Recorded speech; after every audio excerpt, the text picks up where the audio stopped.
fator que a gente chama de melhora. Fator de melhora, fator de piora, pezinho aqui, fator acompanhante e fator iniciador. Por que você precisa saber disso? Você precisa entender, vamos falar aqui primeiro do fator de melhora. Se o cara que tem a dor, fala lá com você, doutor, quando eu tenho essa dor, na hora que eu vou tomar banho, eu deixo a água quente cair aqui em cima de mim e a dor alivia consideravelmente. Doutor, quando eu tenho dor aqui, eu começo a alongar aqui, fazer esses movimentos, a dor alivia. Isso é uma característica, o paciente está dando o diagnóstico de bandeja para você. Isso é dor muscular. Dor muscular, gente, ela, por mais que ela cronifique, mas você consegue controlar ela, sim, com alternativas minimamente invasivas, tá? Dentro da odontologia. Então, fator de melhora é importante por quê? Para você começar a pensar, se aquilo ali está melhorando, opa, talvez esse seja o melhor caminho. Tá? Outra situação, fator de piora. Se o paciente tem uma situação, doutor, quando eu tenho a dor, e no final do dia, depois que, por exemplo, eu fico falando muito, ou na mastigação, essa dor piora. Então, o que é o fator de piora dele? A fala, a mastigação. Então, alguma coisa está acontecendo para piorar a dor do paciente. Se está piorando durante os movimentos mandibulares, sinal que o paciente tem uma DTM e ele tem uma fadiga muscular. Então, esse paciente, você precisa intervir, precisa o quê? Fazer trabalho para alongar essa musculatura, para fortalecer no segundo momento essa musculatura. Dentro dessa metodologia, a gente aplica e mostra isso, tá? Em situações clínicas do dia a dia. Outra coisa, fator acompanhante. O que é o fator acompanhante de dor? Lembra que eu falei com vocês numa situação que o paciente, por exemplo, que tem a migrânia, que tem a enxaqueca, o paciente tem náusea e ou vômito. É clássico na enxaqueca.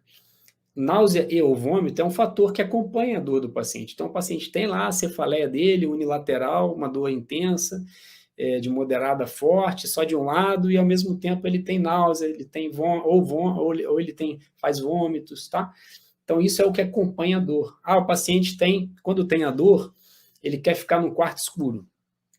Ele tem, o que é isso? Fotofobia, ele tem aversão à luz. O paciente, quando tem a dor, ele não quer falar com ninguém, então ele tem fonofobia, ele tem aversão a falar.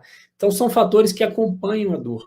Em períodos do inverno ou do verão, a dor do paciente é mais intensa, pode ser que isso inicie a dor do paciente. Então, vamos sair então do fator que acompanha e vamos pensar em fator iniciador. O que inicia a dor do paciente? Doutor, quando eu durmo mal, eu acordo pela manhã com a dor. Então, alguma coisa aconteceu durante o sono do paciente, ou uma apneia e ronco, ou o próprio refluxo. A gente sabe que existem situações que o paciente faz o apertamento fisiológico como proteção ao refluxo. É uma situação. Sabemos também que o paciente faz, às vezes, um bruxismo fisiológico para compensar a apneia e o ronco dele. Então, tem esse paciente que faz esse bruxismo para compensar o refluxo. Por que para compensar o refluxo? Só para clarear para vocês aí.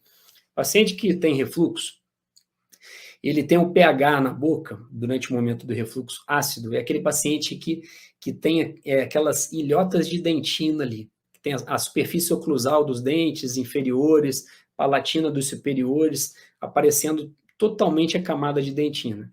Então, é um sinal clínico do paciente que tem refluxo. Quando você faz um movimento mandibular para apertar os dentes, esse movimento mandibular, ele estimula a produção de saliva. Para quê? O próprio organismo faz isso para compensar esse pH ácido bucal. Então, isso é considerado um bruxismo protetivo. Então, quando você tem uma situação dessa, de um bruxismo protetivo, e você utiliza uma placa para controlar esse bruxismo, você vai ter uma piora dos danos intrabucais. Ou, se você tem uma situação que o paciente tem apneia e ronco, paciente que tem apneia e ronco, imagina que o paciente ele tem uma baixa oxigenação, ou às vezes ele fica alguns segundos sem respirar durante o sono, que é a apneia.